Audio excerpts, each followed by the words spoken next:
to the Real Estate Scripts Podcast, the show that helps you know what to say when you're talking to buyers and sellers so that you can close more deals and earn more money.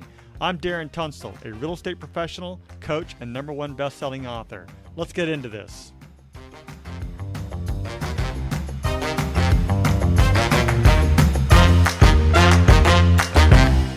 All right, everybody. Today, we are talking about how we lay out scripts and dialogues so that we are well-rounded when talking to buyers and sellers. Towards the middle, we go over the advanced techniques in the book Never Split the Difference by Chris Voss. As a reminder, the purpose of scripts and dialogues is to come, learn, practice, and be prepared to fail forward. This is where we make mistakes and help each other out, but we're mostly interested in seeing how we can get better. First, we read through the script word for word, and then we go back and put it into our own natural tone, style, and phrasing. You won't know what to say until you go through the script. So, with that said, many people will say, that's not how I sound. And I totally get it. That's not how you sound. But that is the reason why we practice every day, so that the script becomes you and in your own voice. So, read it word for word first, then go back and put it into your own natural tone, style, and phrasing, and I think it'll work out. You sure? Well, she's going to say it's not a link. It's just never split the difference. And then there's link to cheat sheet. Yes. Okay. That's so it's just the one. Okay. Just so that you're aware of the process. These are the scripts that we're doing. Sellers, lead generation, buyers, buyer objections, seller presentation, buyer presentation, tie downs, never split the difference, and exactly what to say. Exactly what to say is the magic words that we refer to. And never split the difference. We have never done these yet. I've talked about them here and there, which are more advanced technique on negotiating. And I'm kind of curious to see where it goes and how we do it. So here's seller objections, lead generation, buyer objections, lead generation. E is exactly what to say. Lead generation, buyers. These are like the buyer preparation, the buyer contracts, things like that. Then we go back to lead generation. Then we practice tie downs. Then we go back to lead generation. And today, this week, is advanced techniques. I didn't quite understand how we were going to, I don't think understand's the right word, but I didn't quite strategize how we're going to lay out the advanced techniques just yet. So we'll go over that in just a minute, but that's what these are all about. But if you want to see it in a different way too, here's what it looks like. So because the #1 focus in real estate as a task or activity is lead generation, let me go back to that. Lead generation is every other week. So no matter what, without fail, it's always every other week. And that's where we go over allied resources, cold calling, corporations or businesses, expired listings, for sale by owners, sphere of influence, geographic farming, new home builders, which we did, which is the podcast that just released, open houses, referrals, relocation, suppliers, social media, and then there's apps, websites, and groups and things like that we can get into. But, well, this is advanced techniques as it applies to, it could say advanced techniques as it applies to lead generation. You know, maybe we can review it first together and then we can sort of practice it. But I'm really looking for a technique that we can actually use to make this thing work the right way. Because there's some really cool things in there that I think that once we have those down and we practice them with consistency, and when I say consistency, first get it on the calendar, do it every quarter, and then whatever we can retain, we incorporate with all the scripts that we practice. So does that make sense as to how I have this outlined? Yes. Perfect. And it looks like that only happens. Okay, so there's 24, 37, and 50. Yeah, so every quarter. So yeah, so going back to 37, what is it? It is preparing the seller. And then going back to 24, it is Allied Resources. So it's a different set of lead generation. The other one started out with FSBOs. This one starts out with Allied Resources, which is nice because you get a variety of ways to practice if we do it that way. Because sometimes it's difficult, as we found out with some of the tie downs. It's like you're just thinking in thin air. But if you focus mentally just on, for example, the buyers for that week, right? Buyer preparation, ongoing service to buyers, buyer offers and negotiations, contract to close to buyer, then as long as we keep our frame of mind within that and use the advanced techniques, then we can do that. So it'll make it a little bit easier. But if we go to the cheat sheet here, has anybody ever read the book Never Split the Difference by Chris Voss? No. Mm-mm. Never? No. Okay.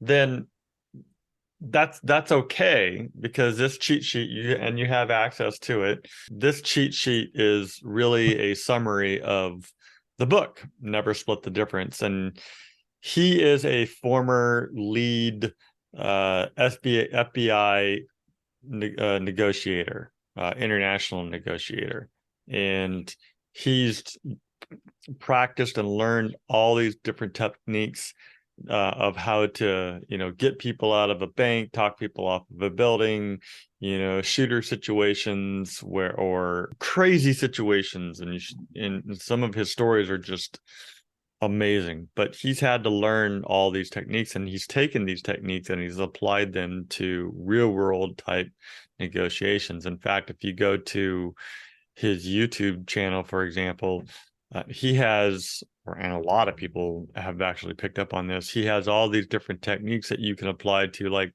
when buying a property, when buying a car, when negotiating with your spouse, when doing all sorts of stuff, your kids.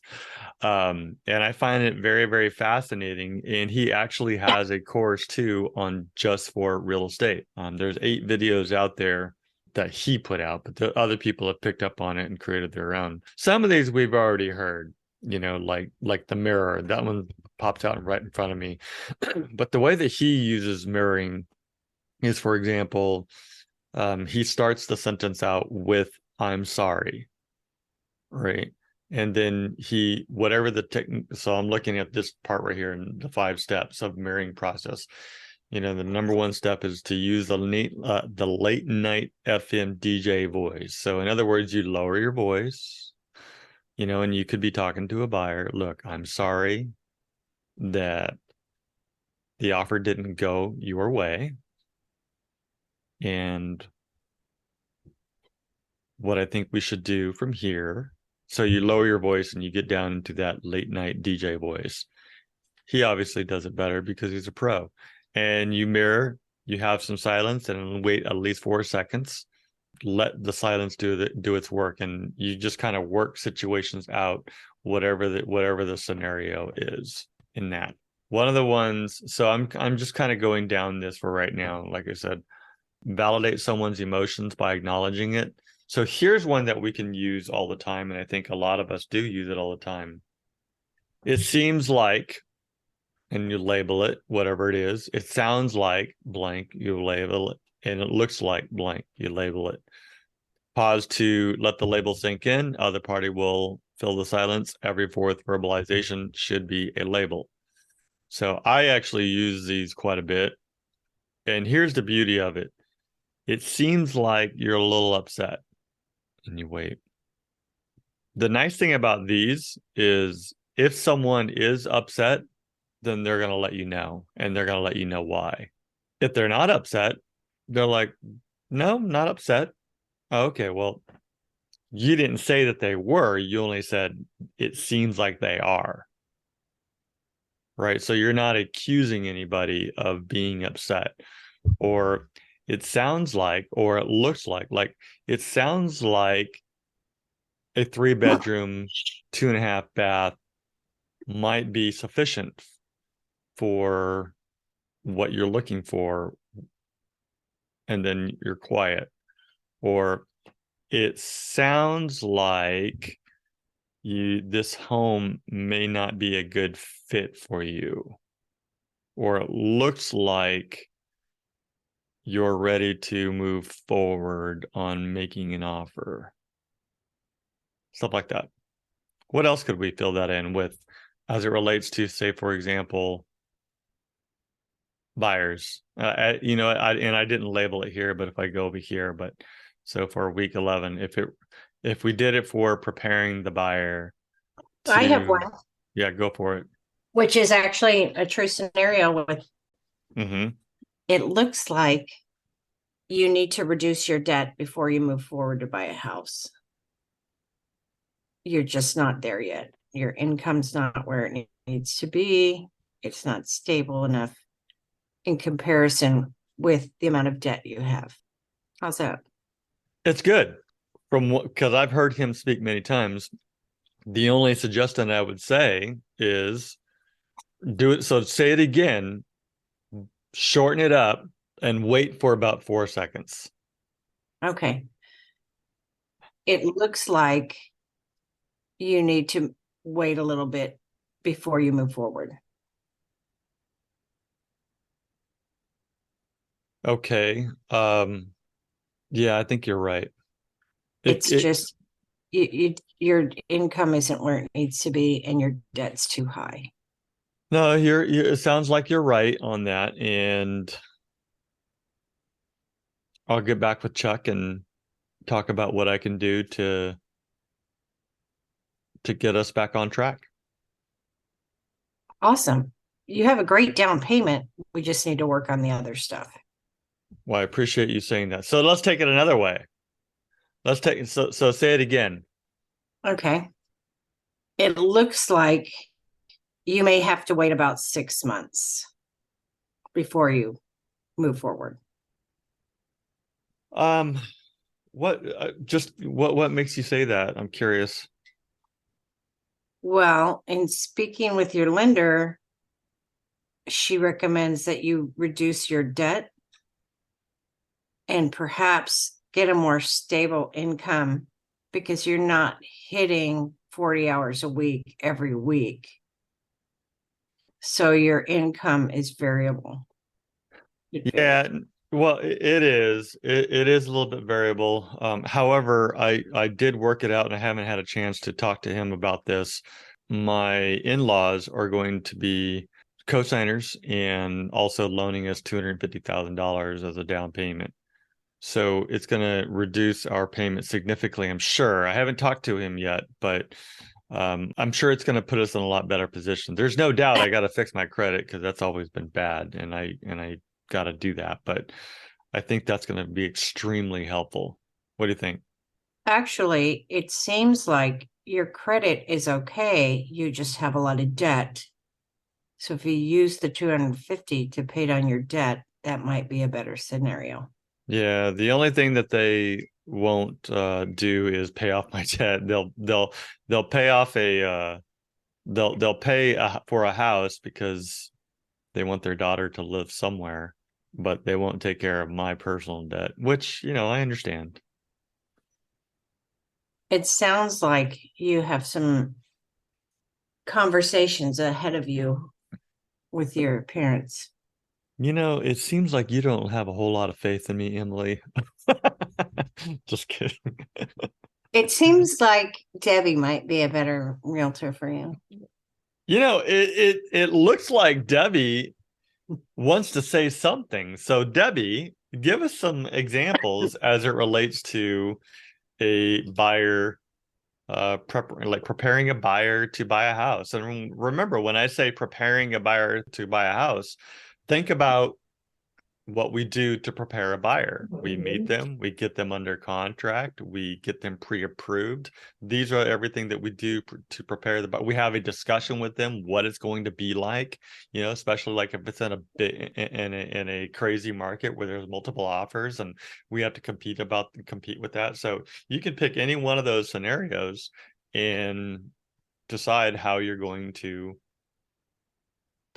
converse with them using one of these. Give it a shot, Debbie.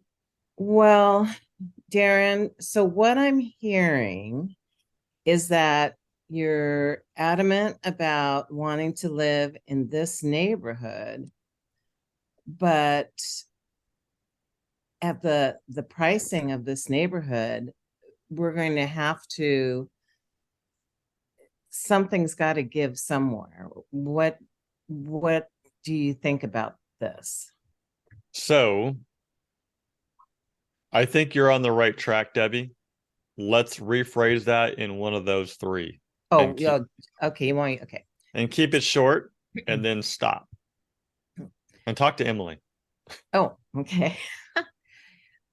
So Emily, from what I've heard, it sounds like you definitely only want to look in this particular neighborhood, but so far you can't get the lending for the houses that you've been looking at. Well, I'm going to try another lender. And it's always good to get, a second, third opinion. Everyone has different rates, and there's plenty of different loans out there for everyone's needs. So let's do that. Do you need help with other lenders' names? It seems like you really don't want to help me. Well, that the reason I'm offering, I have several lenders with different programs. I would love to get you into a house in this neighborhood. I'm definitely trying to help. Okay. Send me their names and I'll try them then. Okay, I'll do that as soon as we're off the phone. We'll go from there. Does that sound good to you? Could it be possible that you could send me someone who does loans and a reference to a bank as well as a broker? I'm not understanding what it is you're asking. Look, hold on. Let's stop. So stupid. We sound dumb.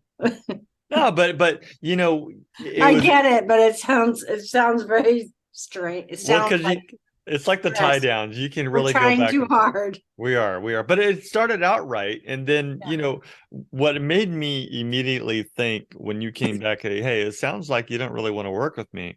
And that would have been a perfect opportunity. And we haven't gone over it yet, but that would have been a perfect opportunity to go to the very next one, which is neutralize the negative. And it says focus first on clearing the barriers to an agreement, right? There's no doubt you're going to work with each other. There's no doubt that she's helping you choose a lender that's going to best suit you. And it kind of started going a little bit negative there, where it was like, hey, do you not want to work with me? And that was a perfect opportunity to say something like, look, and he actually uses this. He says, look, you know what? I'm an asshole. However, I feel like if you really want to buy a house, then you really need to choose a lender that is going to serve you the best. So here are 3 names. Call them, talk to them, and let's see where you go from there. I want to work with you as long as you're going to get pre-qualified the right way with the right people. Well, and I also think on the neutralize the negative is, what I could have come back to Emily with was, I know, like show the compassion. I know this is very frustrating, but we'll get through this together, and I will help you make this as seamless as I can.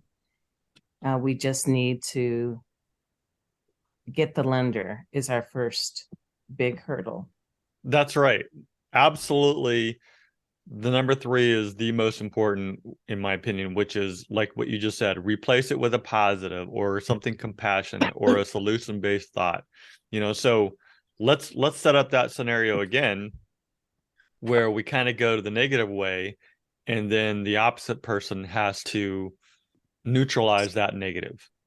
Okay. Do you want me to be or Emily just to do what she just did?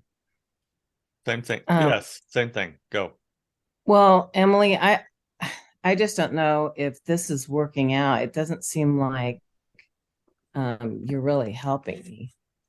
I'm so sorry that you feel that way. Can you tell me what exactly that I'm not understanding? I'm trying to understand exactly what you want, and I'm trying to help you connect with a lender. I know you said you wanted to go with your own, but I have several that may be able to offer you something better. How does that sound? Well, it sounds good, but I thought we would be a lot further on by this point. Like I'd be making offers. I understand, but in order to make a strong offer, we need to get the right kind of financing backing that offer. We can make offers, Okay, but we need to make sure you have something to back it up. okay, I understand. So I guess I'll make that my first priority so we can move forward. I think that's the best way, because how frustrating would it be to find a home that you truly like? You want to make an offer, but the funding does not go through in time and you lose out. No, I get what you're saying. It's just, it is frustrating. Mhm. And I'm sorry. No, I'm sorry you're feeling frustrated. I know it's a big decision. I'm here to help you through every step of the way. And I feel like I want you to be able to communicate with me without, holding back. Tell me what you're feeling, tell me what you're thinking, tell me what you need, and I'll try and overcome those insecurities, I guess. All right. So let's flip it. Let's have Emily be the one with the negative, and then Debbie be the one with the replacing it with a positive or neutralizing the negative. So whenever you're ready. Okay.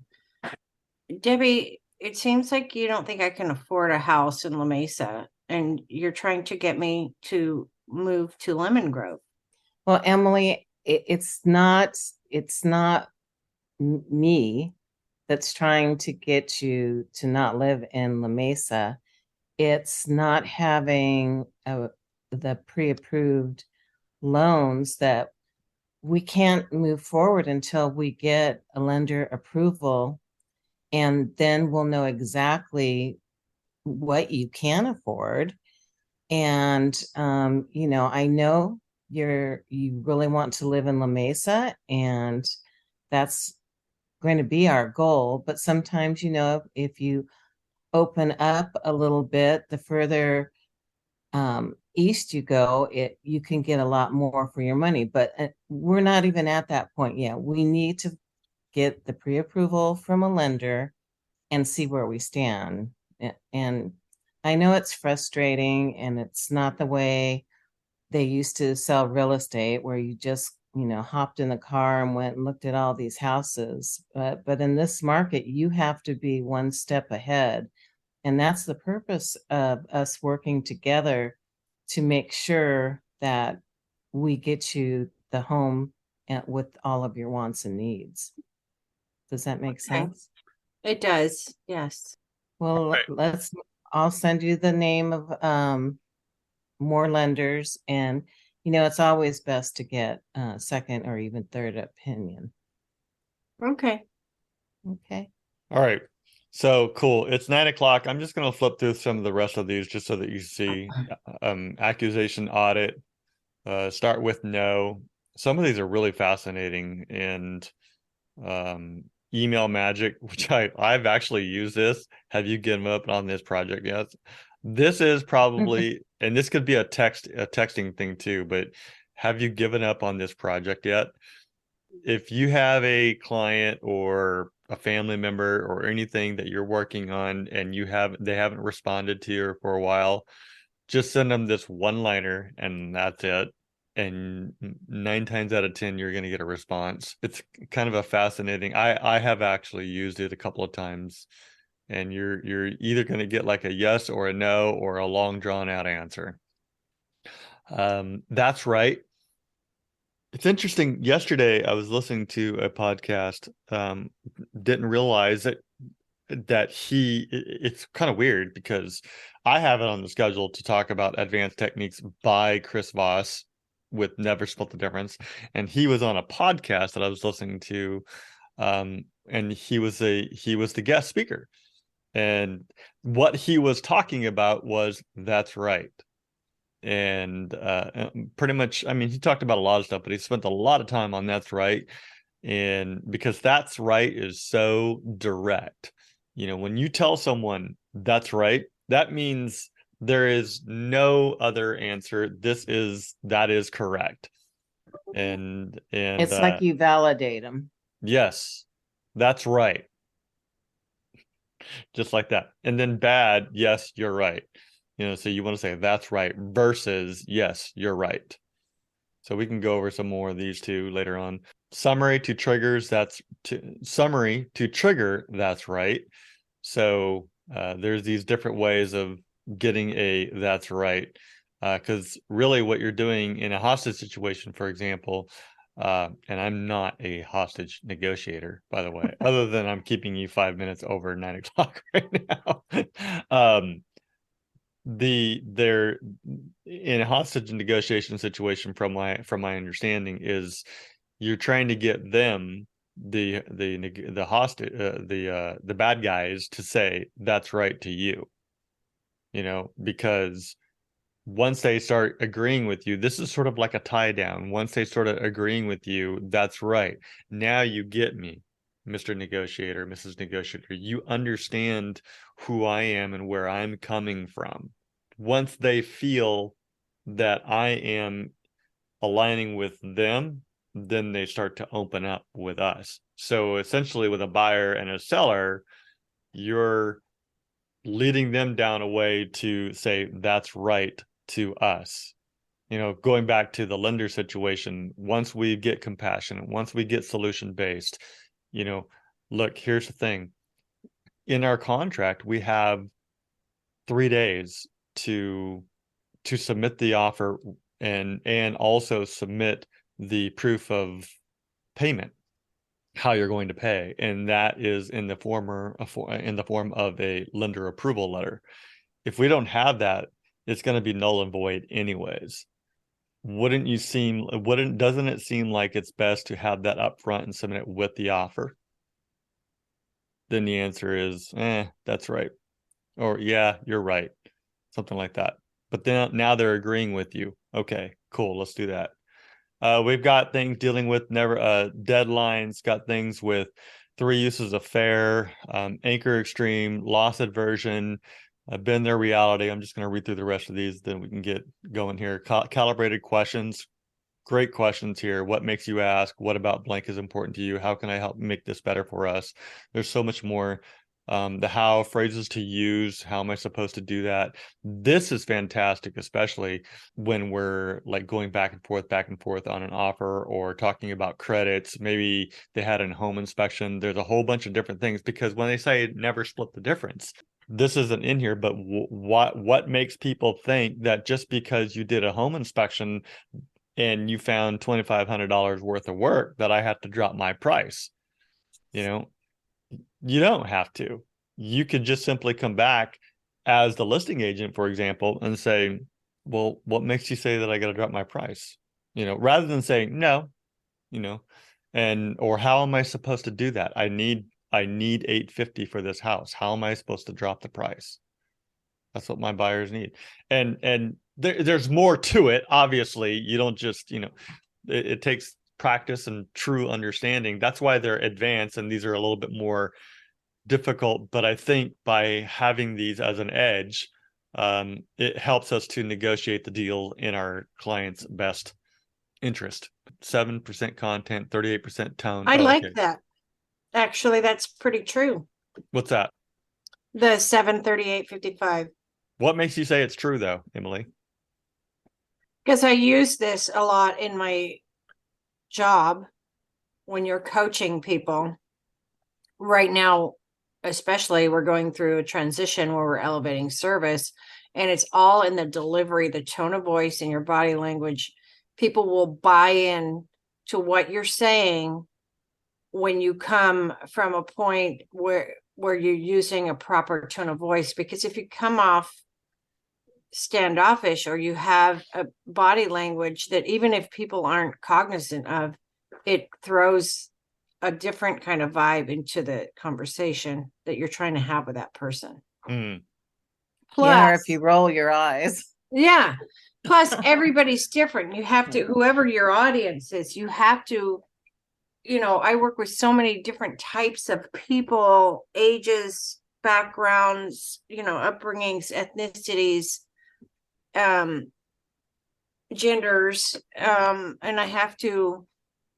you have to get that feel for them almost immediately so you know how to deliver the content, because delivering the content to one person may be different than delivering it to the next person. Yeah, And a great example of that too, how to deliver content to the next person. Think about a couple buying a house. Mm-hmm. You have two spouses there. One is going to react differently to the other. Well, it has a Right. lot to do with like those bank code cards, right? Right. Oh, Or yes. even generational, depending on who your audience is and who you're talking to, because Mhm. if it's a millennial, a Gen Z, or an Exactly. older person, and Or someone who's been with the company for 20 years versus someone who's been there 2 years. It's very right. different. Mm-hmm. Yep. And it's constant conscious awareness on our part to be Correct. able to spot that. That's right. Spotting liars. I don't know why, but that makes me excited to spot a liar.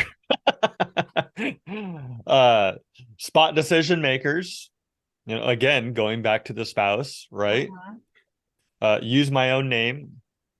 My name is Yanda. What's the Yanda discount? So that's funny. When you hear him speak, he talks about, look, here's the deal. I'm going to give you the Darren Tunstall discount. And people think automatically, oh, we're going to get the discount. That's what they're going. Saying no, how to say no. This is really, how am I supposed to do that? Your offer is very generous. I'm just, and I'm sorry, no, but he goes through these different ways of how you can say no. That's very generous of you. The price is more than fair, right? Thank you for taking the time to talk to me. Can you see how these phrases could be used when you're talking about an offer, or whether you're the listing agent or the buyer's agent? Doesn't really matter who you are and what side you represent. Yes. And types of negotiators. So there's all these different types. And Well, I then, definitely thank you for taking the time to talk to me is important all the way around. I use that Even a lot when between I'm calling agents. people and they actually listen to me.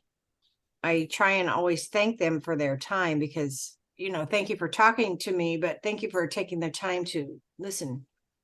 Also. yeah. For example, if you're representing a buyer, or when you're representing a buyer and you call a listing agent and they happen to answer the phone, look, we really like this house and we want to make an offer. I think, I want to thank you up front for taking the time to talk to me about, how we can submit this in the best way possible so that it either gets accepted or countered. Mm-hmm. But we want to reduce that. So, and then like you could wrap up the conversation again. Thank you again for taking the time to talk to me. In that situation, you're sort of diffusing the no before it actually gets to a no. Uh-huh. Then, so let me just wrap this up. Deflect the punch. These won't make sense till we get to them, but strategic umbrage, I statements, I feel blank when you blank because blank. Ackerman bargaining, Black Swan, that's the name of his business, Black Swans. Why are they communicating what they are communicating right now? We'll go over more of these in specific details, but 3 types of leverage: positive, negative, and normative. I haven't heard normative. Well, listen to listen. Similarity principle, power of hopes and dreams, because not crazy, get FaceTime. And here After everything is done, he has a 1-page negotiation sheet here, or a negotiation one sheet that That's cool. yeah. So you all have access to it. But my suggestion is whenever you have to respond to a person, whether it be email or a phone call or a text that is a little bit, you have to be a little bit strategic with it. Flip through these. I have used this so much because I've read this book probably like 4 or 5 years ago, and I always refer back to it whenever I have to respond in a certain way, and I want to make sure that I get the answer that I'm looking for. That well, ultimately in my situation, because I'm representing myself, is going to best serve me. I mean, I wanted to make it a win-win, but I'm just saying it allows me to be in control of the conversation, like with you at work, or working with your clients, buyers and sellers, things like that. What do you guys think about that? I like it. I like it too. It's interesting. It's different. Yeah, it's definitely different, definitely more advanced.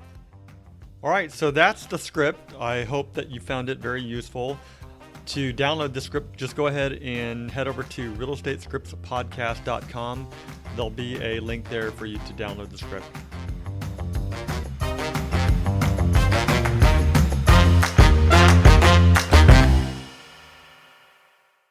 This podcast is for the purpose of education only, and it does not make any guarantees.